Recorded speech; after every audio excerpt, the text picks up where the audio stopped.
வருஷம் முடியறதுக்குள்ள இன்னும் எத்தனை பேர் டிவோர்ஸ் அறிவிக்க போறாங்க அப்படிங்கிற ஒரு பயம் ரசிகர்கள் மத்தியில எழுந்திருக்குன்னு சொல்லலாம். டிவோர்ஸ் அப்படிங்கிற சொல் சமீப காலமா அதிகம் பயன்படுத்தக்கூடிய சொல்லாகவே மாறிவிட்டது.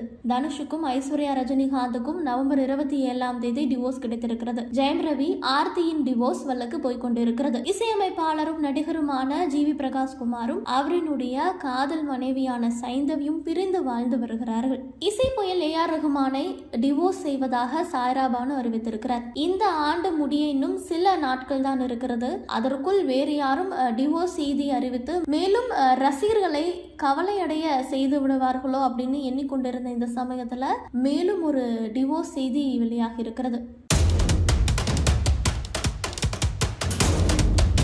யாரும் எதிர்பாராத விதமா ஒருவர் தன்னுடைய டிவோர்ஸை அறிவித்திருக்கிறார். அவர் வேறு யாரும் கிடையாது, இயக்குனர் சீனு ராமசாமி. தன்னுடைய எக்ஸ் வலைதள பக்கத்துல இதனை பற்றி அவர் தெரிவித்திருக்கிறார். இது குறித்து அவர் என்ன தெரிவித்திருக்கிறார் அப்படின்னா, நானும் என்னுடைய மனைவி GS தர்ஷனாவும் எங்கள் 17 வருட திருமண வாழ்வில் இருந்து விடைபெறுகிறோம். இருவரும் விருப்ப விவாகரத்து பெற்று அவரவருக்கு உண்டான திசையில பயணிக்கவும், அந்த பாதையில தர்ஷனாவின் செயல்பாடுகள் என்னையும் என்னுடைய செயல்பாடுகள் அவரையும் எந்த விதத்திலும் சேராது பொறுப்பாக என்பதை நான் அறிவேன், அவரும் அறிவார்.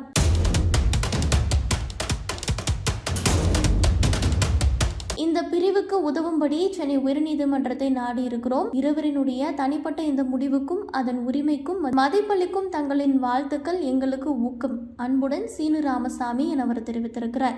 இந்த ஒரு ட்வீட்டை பார்த்த ரசிகர்கள் பேரதிர்ச்சி அடைந்திருக்கிறார்கள். சார், உங்கள் படங்களை பார்த்து கணவன் மனைவியின் உறவு காதல் மீது மரியாதை கொண்டோம். இப்படி நீங்கள் திருமணமாகி 17 ஆண்டுகள் கழித்து டிவோர்ஸ் விஷயத்தை அறிவிக்கலாமா? எங்களால் இதை நம்பவே முடியவில்லை அப்படின்னு ரசிகர்கள் பேசிக்கொண்டு வருகிறார்கள். இன்னும் எத்தனை பேர் டிவோர்ஸ் பெறுகிறோம் என அறிவிக்க போகிறார்களோ என ரசிகர்கள் தெரிவித்து வருகிறார்கள். இன்று சூப்பர் ஸ்டார் ரஜினிகாந்தின் பிறந்த நாள், அவருக்கு வாழ்த்து சொல்லலாம் அப்படின்னு எக்ஸ் வலைதள பக்கத்துக்கு வந்தால் இவர் இந்த மாதிரி செய்தியை போட்டிருக்கிறாரே அப்படின்னு ரசிகர்கள் புலம்பிக் கொண்டு வருகிறார்கள்.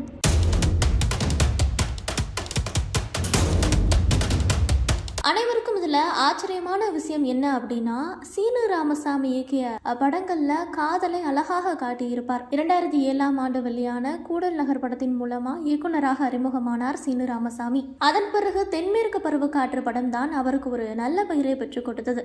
இந்த படம் தமிழ்ல சிறந்த திரைப்படத்திற்கான தேசிய திரைப்பட விருது பெற்றது. இதன் பிறகு நீர்ப்பறவை, தர்மதுரை, மாமனிதன் போன்ற நிறைய தரமான படங்களை இயக்கி இருக்கிறார் சீனு ராமசாமி. கடைசியா இவருடைய இயக்கத்துல கோழி பண்ணை செல்லதுரை படம் வெளியானது. இந்த நிலையில தான் இயக்குனர் சீனு ராமசாமி தன்னுடைய மனைவியை பிரிவதாக அறிவித்துள்ள செய்தி ரசிகர்களிடையே ஒரு பேரதிர்ச்சியை ஏற்படுத்தி இருக்கிறது.